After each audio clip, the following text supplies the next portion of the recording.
checked into our Airbnb, which was a bit tight, but in an excellent location, right by the Colosseum, and then started to explore the neighborhood. There was a coffee bar just up the street that we ended up at several times during our time in Rome.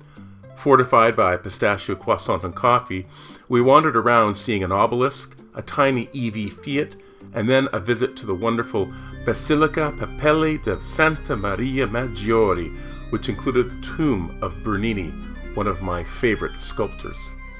At that time, we had just found out that the Pope had died the very day we arrived in Rome. The basilica that we visited, it would be his final resting place.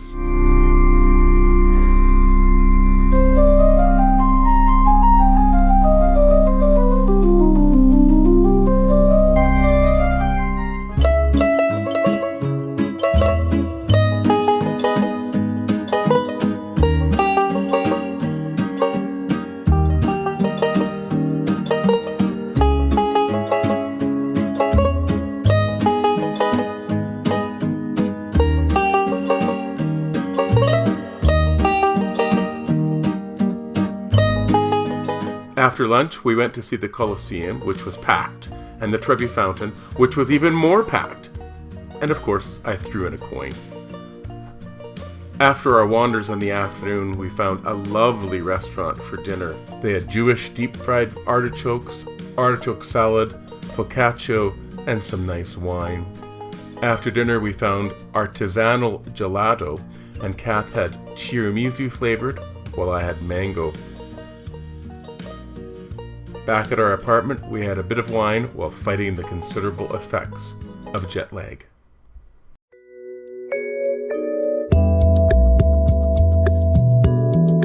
This morning we headed out to St. Peter's Square.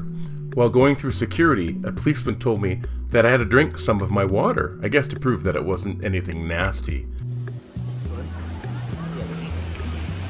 I'm going to go all the way around. Okay.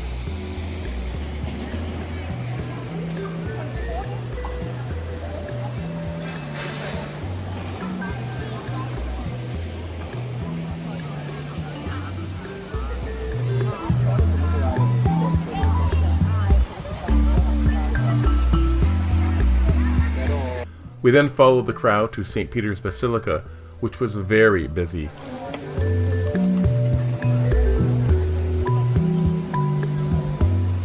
The art in the basilica still takes my breath away, especially the statues such as La Pieta by Michelangelo, and the 4 giant statues around the huge metal altar by Bernini.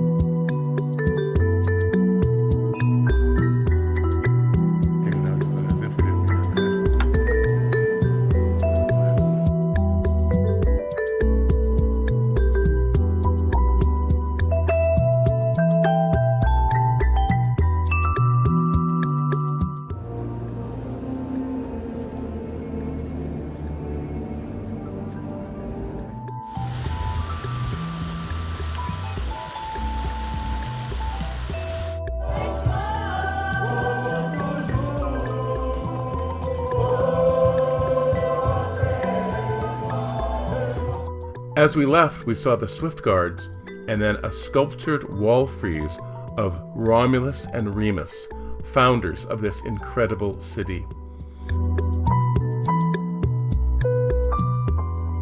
Our next stop was a favorite, Trastevere, just across the Tiber from Rome. We went to Biscottificia Artigiano Innocenti for Italy's best cookies. I showed the owner a photo from the last time we visited 11 years ago. She laughed at the photo of herself, let me take another, and gave us some bonus cookies to go along with their bag of fresh cookies. We spent some time trying to find our favorite church in Trastevere. We tried Basilica di Santa Lucia, but that wasn't it.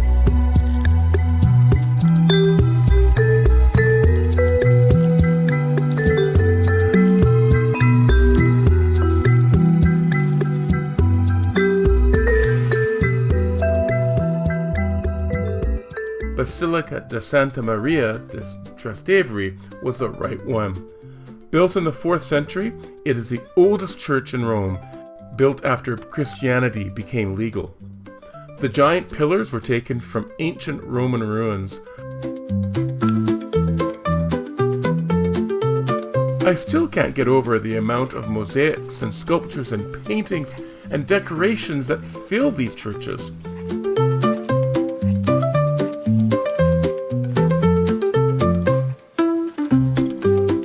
The painting of Santa Maria is considered holy, and people light a candle in front of her and then kiss the bottom of the painting.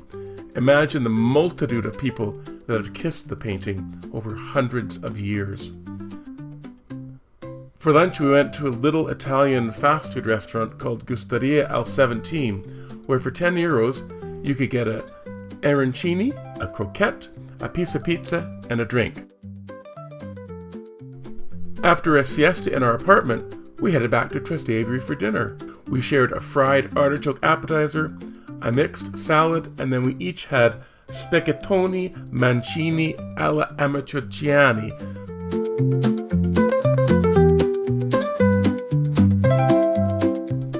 After dinner, we wandered for well over 2 hours until finally boarding the night bus.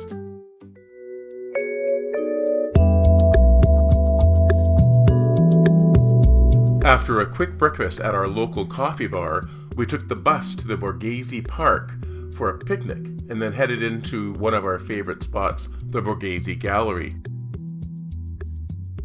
The first floor is full of art, sculptures by Bernini, paintings by Caravaggio, and so much more. Mere photos cannot convey how lifelike and realistic the sculptures are.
Favorite sculpture by Bernini, the god Apollo is about to rape Daphne, so she turns into a tree.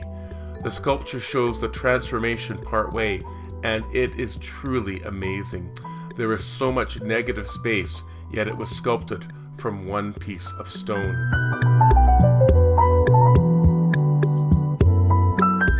On the second floor, we saw a number of Baroque paintings by artists such as Leonardo da Vinci and Botticelli. We finished our visit by having an espresso at the Galleria Cafe, where the cashier, noticing my t-shirt, asked if Canada was going to join the EU. "I sure hope so," I replied. Later on, we went to the famous Harry's Bar for a ridiculously expensive beer and a dish of olives. Steeped in celebrity clients for decades, we enjoyed rubbing shoulders with the memories of these famous people.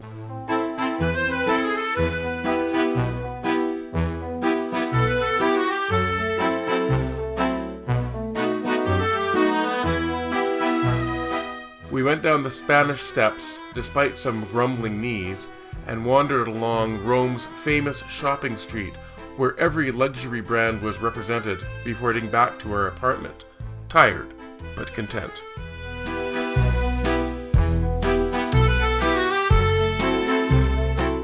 For dinner, we went to a local cafe just a few doors down. After dinner, we wandered around our neighborhood and saw the Colosseum all lit up for nighttime, as our apartment was just a few blocks away. On the way to this morning's main attraction, we stopped at some interesting places. The first is at the Villa Carlo Alberto El Quirinelli. This is basically a park with a large statue of a man with a horse in the middle of it. Then we went to the Chiesa di Sant'Andrea al Quirinelli, a church that was rebuilt by one of my favorite sculptors, Bernini. It's quite a small church, but all of the decoration and design inside the church was designed by Bernini.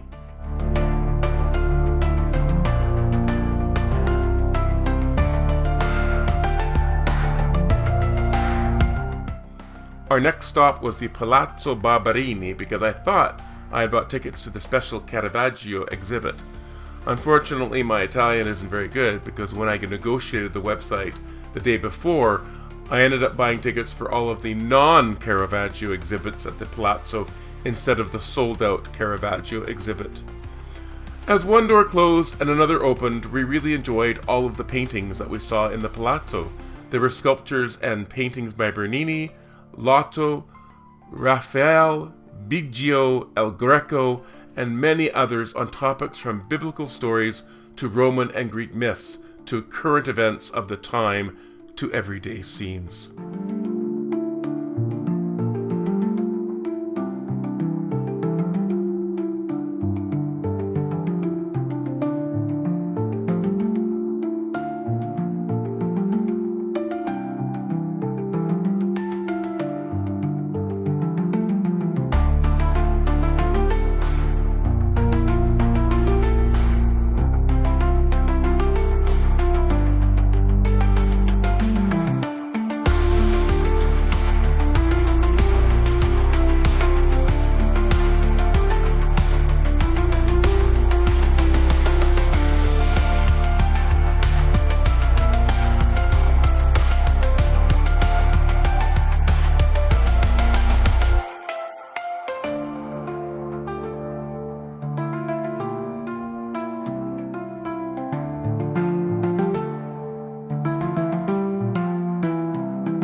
We then made our way past the crowds of the Trevi Fountain until we got to the very busy Pantheon.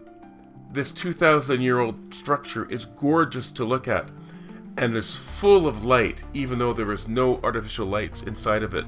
It is simply lit by the large hole called an oculus at the top of the dome.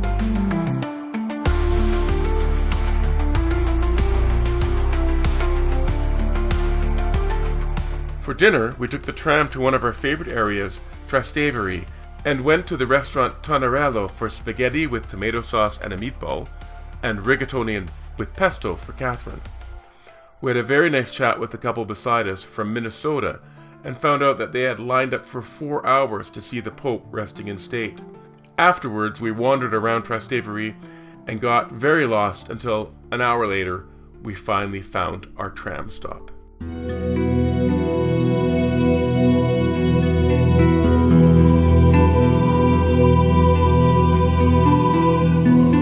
Today we went to Ostia Antica, which is just outside of Rome. 2,000 years ago, it was a port city, but it became silted up. Then it became a muddy, malaria-infested backwater and was forgotten to time until it was rediscovered, much like Pompeii. We took a train there and enjoyed the company of about 1,000 young kids and teenagers, their equivalents of scouts or guides, who were going on some sort of big jamboree for the weekend because of the Jubilee year. We got off of the train and walked to Ostia Antica, where we were surprised and pleased that the admission was free because it was the Liberation Day holiday in Italy. We saw many things including burial chambers in the necropolis outside of the city, a theater, warehouses, stores that had beautiful mosaics advertising what they were selling,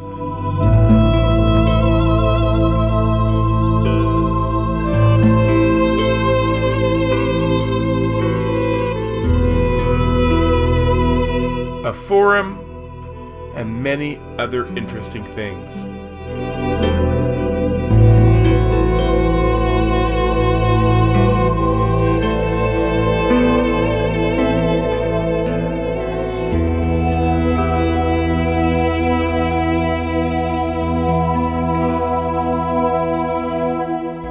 On the train on the way back, there were a bunch more guides and scouts that were there for some sort of trip or pilgrimage, and we were treated to a drummer on the train.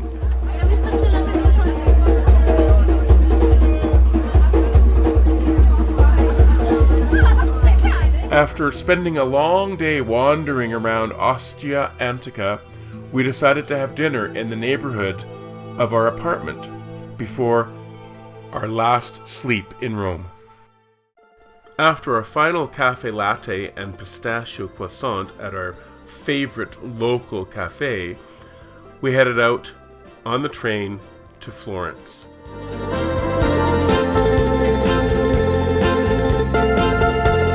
And as we approached our VRBO, the family of mother, father, and adult daughter greeted us and welcomed us to their place. So here's our place in Florence. You walk in there. Here is the living room. This place dates from the 1300s, and it was a ironmonger's factory or whatever, or workshop, pardon me. So here we go. There's a little desk there. Go into the kitchen. Nice tables and chairs and big fridge.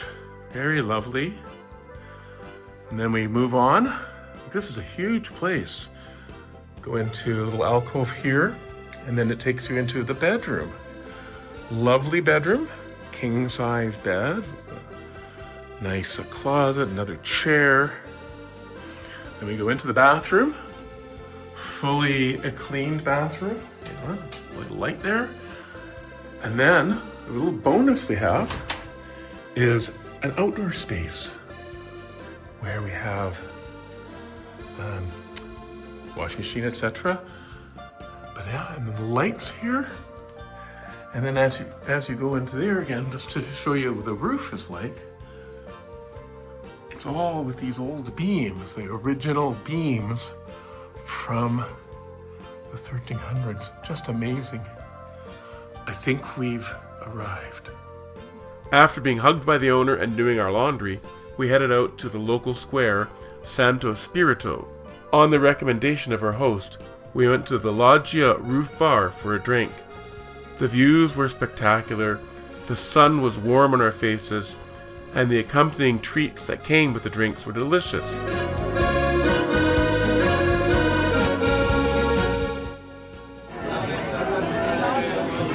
After a couple of drinks, we went down into the square and found a nice pizza joint to have an appetizer of tomatoes, capers, and anchovies.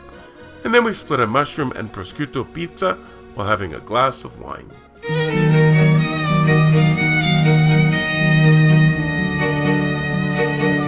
This morning, after a lovely breakfast at a local cafe where I had tiny pistachio pancakes, we headed across the Ponte Vecchio on our way to the Uffizi Gallery. There are so many sculptures and paintings and frescoes and decorations in the Uffizi, but I took photos of many of the works that I particularly liked. We loved looking at the different art and reading the stories that went with some of them, but it was packed with people and so very, very busy.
After the Uffizi Gallery, we went to check on the Loggia, which is an outdoor porch where many famous statues reside and are free for anyone to look at.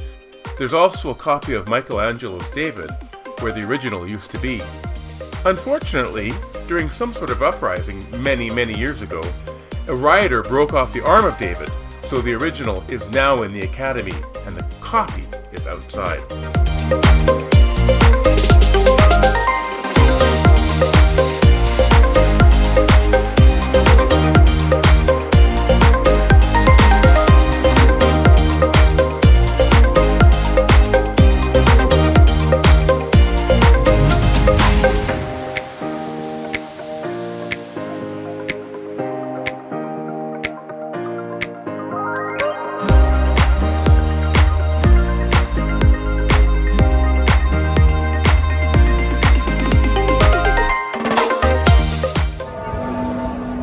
Have 6.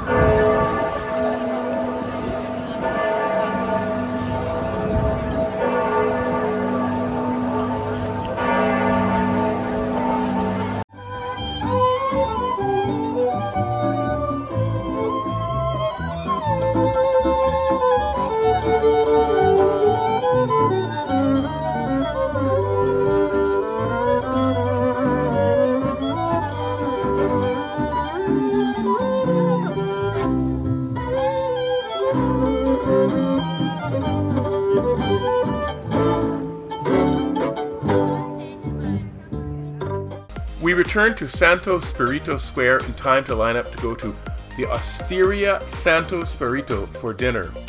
The meal was one of the best of our entire trip. For pasta, Kath had spaghetti with fresh tomatoes and basil, while I had gnocchi baked with cheese and truffles.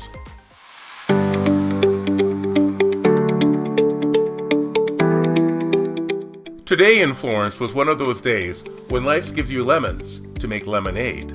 We intended to visit the Palazzo Pitti and then check out the Boboli Gardens. First, we went to the Palazzo Pitti, but it was closed on Mondays. After that, we had an adventure mailing a letter to the post office and then went back to our apartment for lunch. Then we trudged over to the Boboli Gardens, but they were closed on the first and last Monday of the month. Squeezing our lemons as hard as I could, we made a very nice lemonade by doing a rather large and lengthy wander around Florence. We visited so many different stores, spent time at numerous different squares or piazzas, and actually had a wonderful day full of interesting and unusual experiences, ones that are different than if we'd gone to places that tourists usually go. Florence is famous for its gelato, and I had one of the best ever at the Gelateria degli Neri. After some more wandering, we were quite parched, so we stopped back at our favorite Santo Spirito Square and went to a wine bar to enjoy a glass of wine in the shade. For our last night in Florence, we got a little dressed up and then made our way to the Trattoria La Casalinga, one of the many restaurants in our neighborhood. This morning we were packing in preparation for leaving Italy for Switzerland when Catherine pulled her suitcase away from the wall and then started yelling. I went over and she had a hard time articulating what she had seen. Then she uttered the words, "Scorpion!" Indeed, it was a scorpion. It started skittering back and forth. Thanks to the broom, I managed to trap and eliminate the scorpion from this world. Then we packed up our bags and said goodbye to Florence and goodbye to Italy.